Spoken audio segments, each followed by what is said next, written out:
La bannière étoilée est un indice.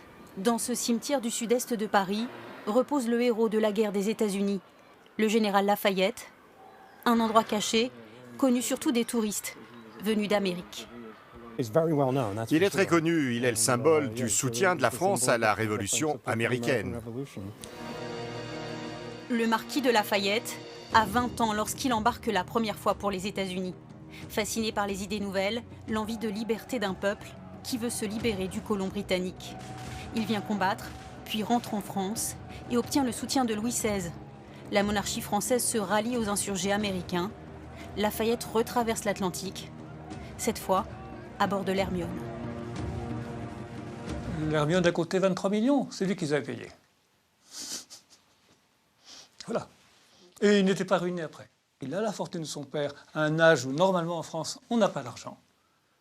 Et la fortune de sa mère à l'époque de son mariage avant 20 ans. S'il a été l'homme capable de s'embarquer en Amérique sur ses propres fonds, c'est parce que c'était un héritier maître de ses biens, ce qui est tout à fait exceptionnel sous l'Ancien Régime.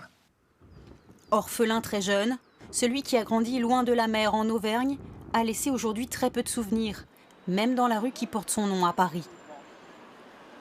Lafayette, ça évoque quoi pour vous? Il a fait quoi dans l'histoire? Je sais pas. Gary Lafayette. Moi, je pense au Gary Lafayette, ouais. Il n'y a pas un lien avec les États-Unis, non? Dans le sud des États-Unis? Elle ne risque pas d'oublier Lafayette. 7 générations les séparent. Son aïeul, elle lui voue une admiration totale. C'est la liberté avant tout. La liberté, la démocratie, les droits de l'homme. Ces discussions avec Washington sur l'esclavage sont absolument fabuleuses parce que c'était un point sur lequel il n'était pas d'accord. Il a acheté une propriété en Guyane où il a eu cette idée absolument géniale de transformer les esclaves en salariés, ce qui était absolument unique. Ce héros familial lui a inspiré un livre, un personnage qui fait toujours débat, même 3 siècles plus tard. Il a quand même fait des choses qui étaient un petit peu difficiles quand même. Si vous voulez, il a voulu transposer la Constitution américaine en France en faisant de la France une monarchie constitutionnelle. Je justifie tout ce qu'elle faisait. Y compris tout ce côté révolutionnaire. Le révolutionnaire Lafayette n'a pas que des amis en France. Mais à la Maison-Blanche, son portrait est en bonne place. Il y est régulièrement célébré.